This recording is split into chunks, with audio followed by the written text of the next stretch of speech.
ilahirin ma'aikatan da za su gudanar da aikace-aikacen da gwamna Dr. Abdullahi Umar Ganduje Kadimul Islam ya ɗora masa. A tattaunawar da muka yi da shi ne ma na jiyo shi yana cewa. Balarabe yau rana ce da ta shiga tarihi a rayuwa ta da ba zan taɓa mantawa ba. Rana da na shiga wannan sabon ofis na kula da ƙananan masana'antu da sana'o'i ƙanana da kuma masu sana'o'in kan titi. Ban da abin da zan cewa Allah sai dai godiya, kuma ban da abin da zan cewa da mai girma gwamna sai dai Allah ya fushe ni kunyansa, Allah ya biya shi ta yadda baya zato, Allah kuma ya sa ya mulkinsa lafiya ya gama lafiya, kuma Allah ya fushe mu kunyansa yadda muka karba da kyakkyawan niyya. Allah ya sa wannan kyakkyawan niyya ta bi mu yi aikin nan lafiya mu gama lafiya. Wasu hakan ce fatan majiyaji sallah. Mu roƙi Allah ya ba mu wannan dama, kuma muna roƙonsa ya ba mu ikon aiwatar da daman da ya ba mu, ya kare mu daga sharrin san zuciya da kuma abinda duk za mu jangolo mai girma gwamna ɓaci rai da al'umman jihar Kano, kar Allah ya ba mu ikon aiwatarwa. Wannan waje dai mai girma gwamna ya shi da kyakkyawan niyya ne, kasancewa mai 'yan kasuwa ko muna tare da shi ya duba ya ga me ya kamata a yi da za a kyautata wa masu sana'o'i ƙanana da kuma 'yan kasuwa da kuma ƙannanmu da 'ya'yanmu da suke kasuwancin kan titi.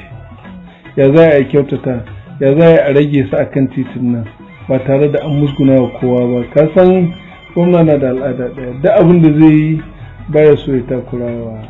ɗan adam, tun da ɗan adam wani lokaci baya da ka iya da shi kowa da irin fahimtarsa. To amma abin da yake gaya mun ko da yaushe cewa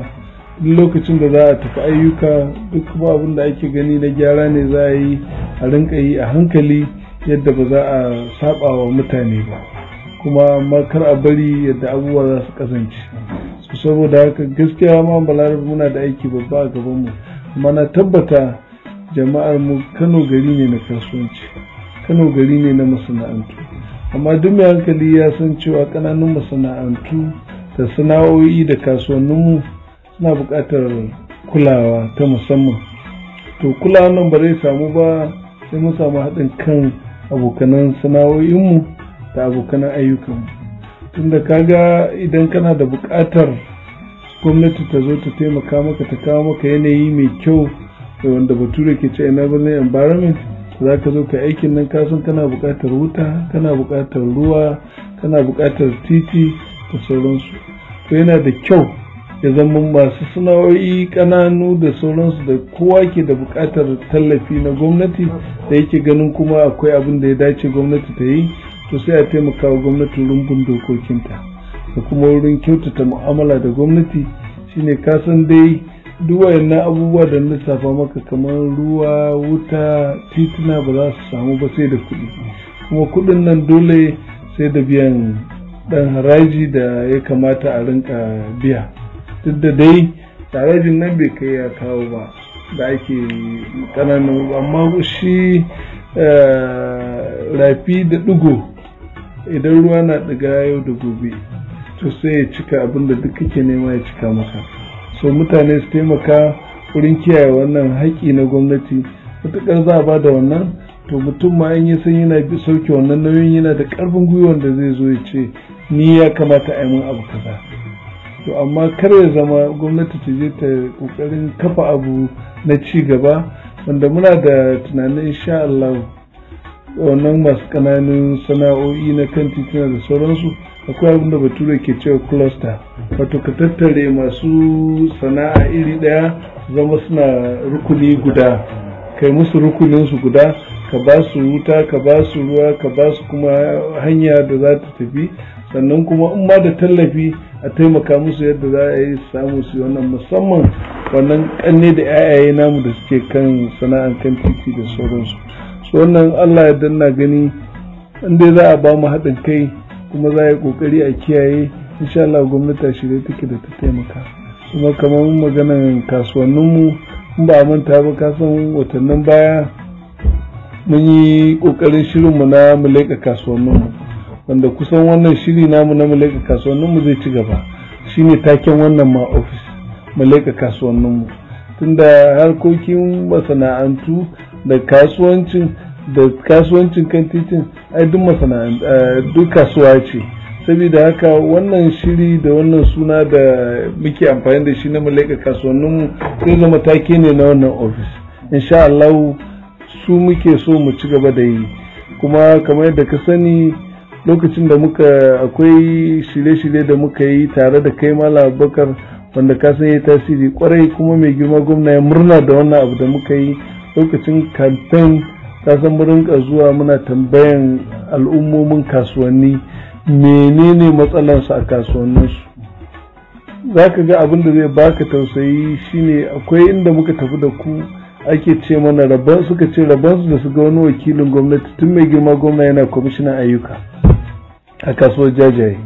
wanda akalla kaga daga bakin titi zuwa wannan kasuwar mun tafiya ta kai ta kilomita 30. In ba manta ba da safe muka bar garin nan da kai karfe 10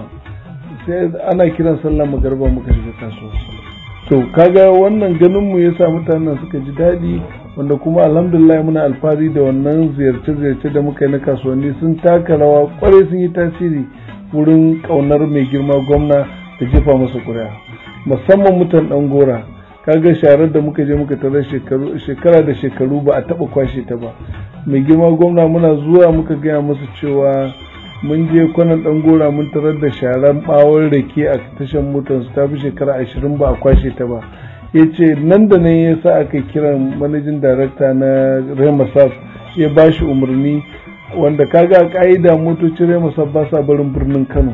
amma ya ce su bar birnin Kano su 11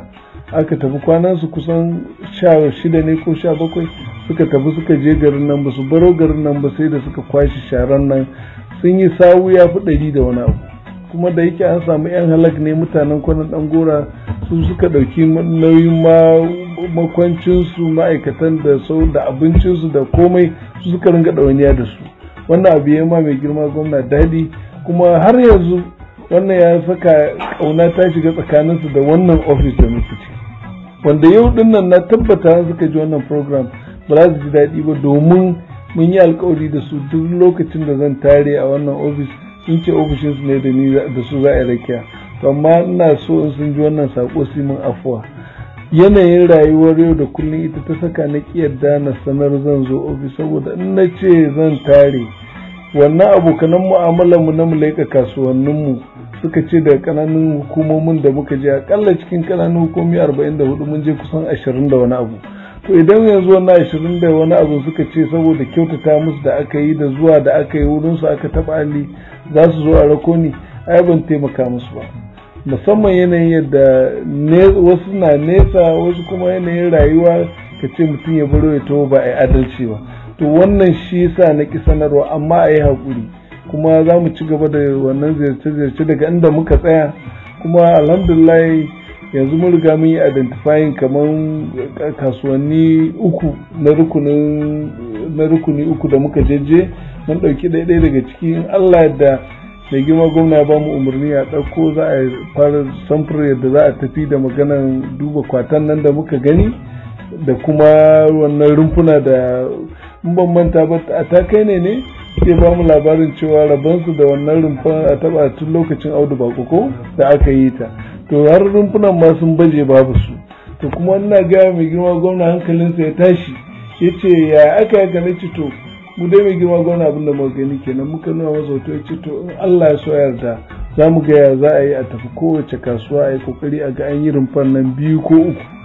akalla, a fitar da su yadda suke a sake sabunta ya zama a daina kasa tumatiri a tantagaryen kasa, inda abin da muka je muka gani sun fada farin leda kawai ake a tantagaryen abin nan, ga kura ga mutane na wucewa ga wannan. Amma idan akan wannan rumfuna ne irin musamman yawancinmu da muka girma a karkara, kowa ya san cewa an ka shiga kasuwa za ka tarar da dandamali ne babba, an sa crash barrier a tsakiya an raba, wasu suna kallon wannan barin wasu suna kallon wannan, masu tumatiri suna nan bangaren, masu nama suna ɗaya bangaren, wasu kuma masu kayan hatsi suna kan wannan dandamali. To ko da ruwa ne ya zo, ruwa sai ya tafiyarsa ta ƙasa ba tare da ya ɓata ba. kuma an samu raguwan ɗaukan ƙananan cututtuka. Amma yanzu yadda ake zaunan nan kowa zaman 'yan marina ake, duk kowa da inda ya saka gabansa, musamman ɓangaren kwata da muka rinka gani wanda nan ma ta da hankali, wanda kwanan ɗan goron nan su ma sun rabauta da gyaran wannan abin da mai girma gwamna yi, har kwatansa an je naga an gyara, ita ma naga har hotuna an ɗauko an tura mana, so na bai tasiri mutuka. Kuma alhamdulillah duk lokacin da muka je muka yi wannan ziyarce-ziyarce da duk abubuwan da muka je muka binciko na wannan ofisin, Allah da za mu rinka sanarwa da al'umman jihar Kano su rinka sanin me ofis ɗin yake gudanarwa, kuma duk wani abu da aka ga misali ake ganin zai da ƙarfafa taimakawa kasuwancinmu da kuma ƙoƙarin kauda wannan tare titi da kuma kasuwancin titin nan da ake ƙoƙari a karɓe shi da kyakkyawan manufa a wannan, domin mutukar Allah ya taimake mu ya zama masu sana'ar kan titin nan, aka daɗa ƙarfafa musu gwiwa, aka tallafa musu, aka samo kuma wani abin yi musamman aka haɗe su waje ɗaya, to za mu samu sauƙin wannan kamar barace-baracen. Kuma dan Zainab inda gwamna ya dace ya jure, a da uba dan Zainab, kasan gwamna ya san ka.